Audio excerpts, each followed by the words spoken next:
Hello everyone! Kumusta po sa inyong lahat guys? Ayan, hello. Kumusta? Kumusta na kayo dyan? Kumain na ba kayo ng tanghalian guys? Oras ng tanghalian, di ba? Anong oras na ba?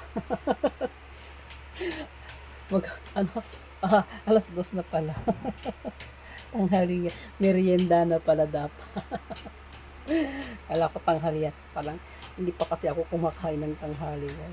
So by the way guys, ayan, napapasalamat po ako sa lahat po ng mga bago ko pong followers. So, nasa ano na tayo ngayon? Dali, parang may nakalagay sa bunganga ko. Ano to? Tinik. May tinik sa bunganga.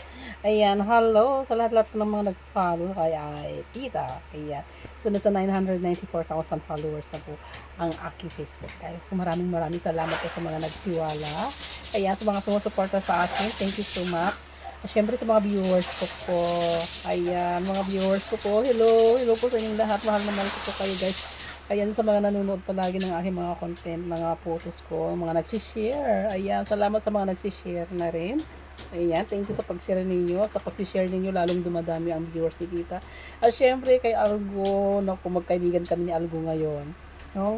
Kahit na hindi niya ako pa madalas bigyan ng 1 million na na viewers, masaya pa rin ako kasi nakaka 100,000 views pa rin ako, 200,000 views, 400,000 views, 500,000 views. So, maraming salamat po. Oh, basta maging masipag ka lang. At wala kang 1 million viewers. Kung may mga ganyang viewers ka na mga 100,000 views, 50,000 views, basta marami yan. Sipagan mo lang yan. Yung mga kinikita mo dyan, may ipon yan. Pag naiipon, syempre, ano mangyayari? Di ba, dadami yan. O, lalaki din yan. So, ganun lang yun, guys. Kailangan mong maging masipag. Tapos yung mga ano ni boss, yung mga pakulo niya, yung mga pabonus ni boss. Yan. Pag may mga pabonus si boss na ganyan na malalaki, yan, nakaka-chalice yan. Araw-araw. Isip mo. Ang isip mo talagang hindi mapakali. Iniisip mo, ano kayong maganda kong ikakonte? Ano kayong maganda kong i-video? Para magkaroon ako ng maraming views. Para mabuo ko yung bonus ni boss, di ba? So, ganon. Alam ko ganyan, iniisip din ninyo yan eh. Hindi lang ako, di ba? So, nakaka-challenge. So, ang ganda-ganda-ganda ng opportunity na ito, guys. Kaya mahal na mahal ko ang aking ginagawa bilang isang content creator, no? Alam nyo ba guys, simula nung pinasok ko pagiging content creator, dati siyempre nahihiya pa ako talaga, mahihiyain pa ako. Yung mga ginagawa kong content, medyo ano talaga, siyempre mga matitinong content talaga. Siyempre, dahil matitinong content yung mga ginagawa ko dati, wala namang masyado akong viewers, konti lang yung mga nanonood, siyempre walang earnings.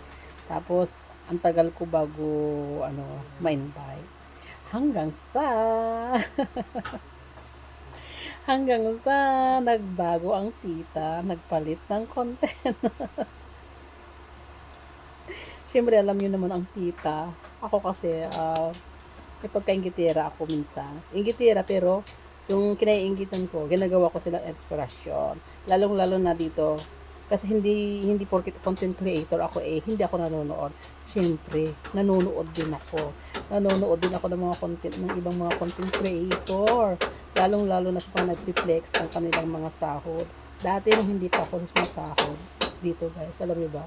Pinapanood ko yung mga ganyan, yung mga nag-reflex ng kanilang mga sahod. Siyempre ako naman, medyo may pagkaingit. Naiingit ako kasi ay, buti pa sila sumasahod na. Paano kaya gagawin para kumita rin ako ng ganyan? Lalong-lalo na guys, pag yung mga piniplex nila yung mga sahod nila na malalaki. Ay, dyan ako na-inspire talaga. Inspire ako. Na-inspiration. Sabi ko, sana balang araw, maranasan ko rin sumahod ng ganyang kalaki. Oo, di ba? So, ayun. Dahil sa mga ganyan, mga napapanood ko, syempre, nagkaroon ako ng ano ba tawag doon? Kumbaga, na-challenge ako sa akin sarili na sana balang araw maranasan ko rin pag sumakot ng ganyan.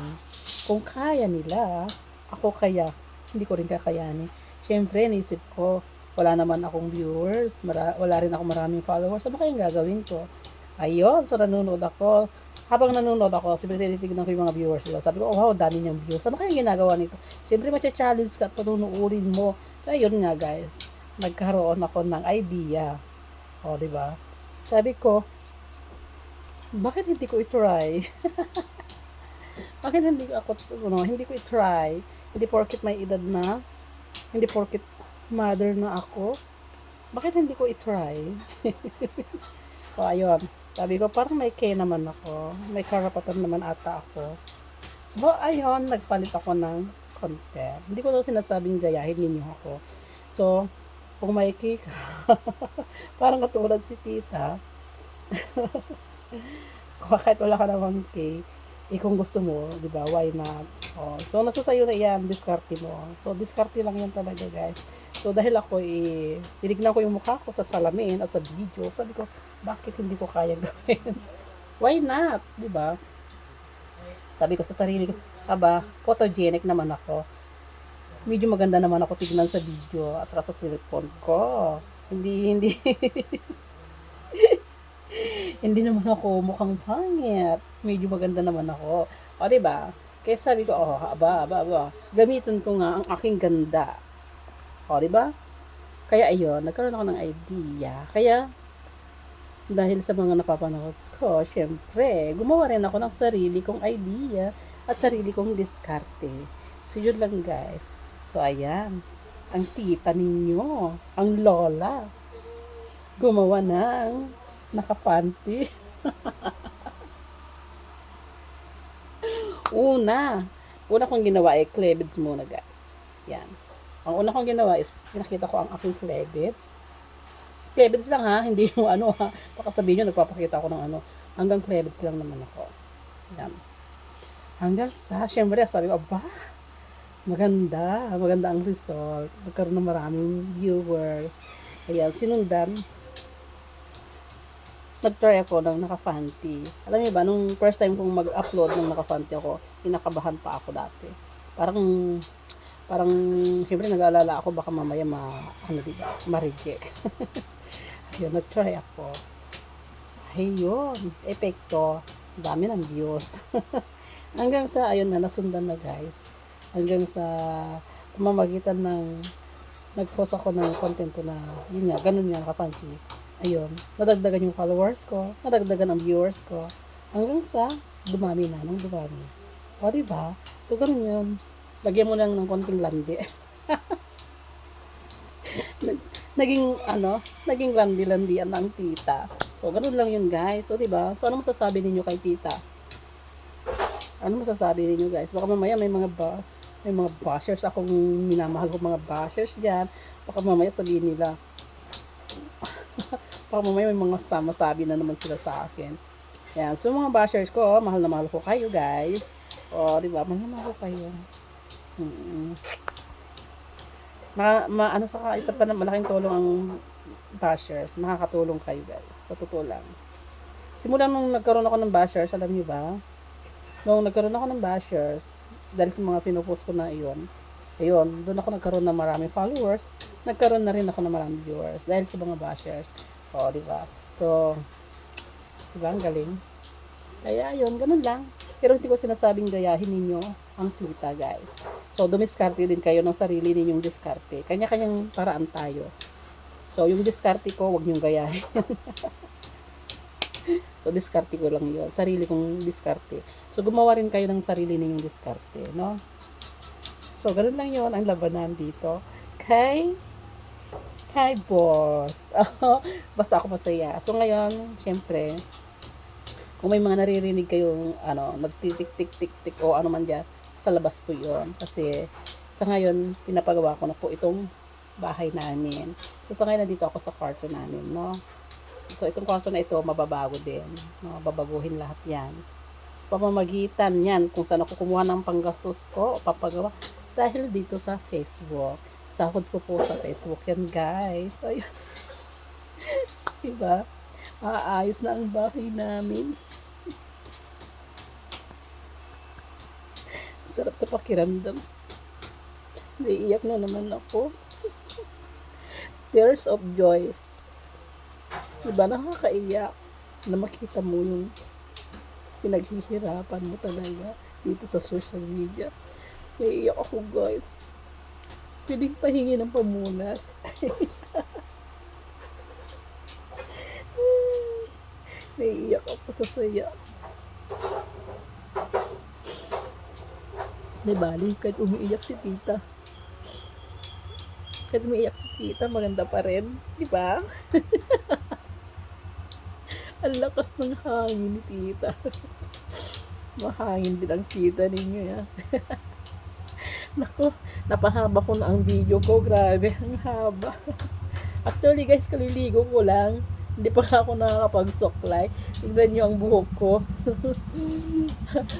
Nag-suggest yung aking pamangkin. Sabi niya, ipariban ko naman daw yung buhok ko. Siguro, namumroblema siya sa buhok ko. Kasi mukhang hindi sinusuklay ng buhok ko kasi.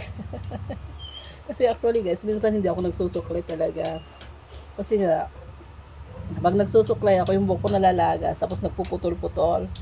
Kaya, sabi na pamangkin ko, magpariban na daw ako. Ang tagal na rin itong hindi naririban, simula nung nanganak ako.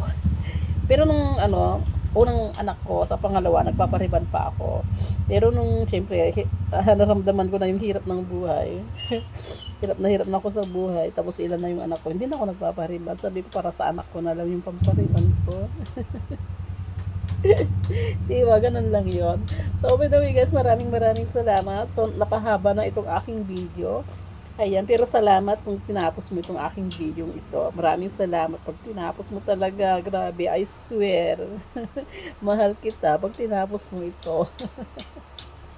Basta yun na yun guys. Maraming salamat po sa mga nagpa-follow dyan at mga nanonood, mga nag-share, mga nagre-react, mga nagko-comment. Maraming salamat po at sa mga nagbibigay ng mga between dyan tala at sa mga nagre-request sa aking mga storefront. Maraming salamat po sa inyong lahat guys, sa inyong mga tiwala. Thank you po.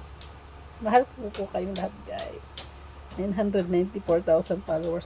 Road to 1 million followers na po guys. Excited na ang tita. So maraming salamat po guys. Thank you. God bless you all guys.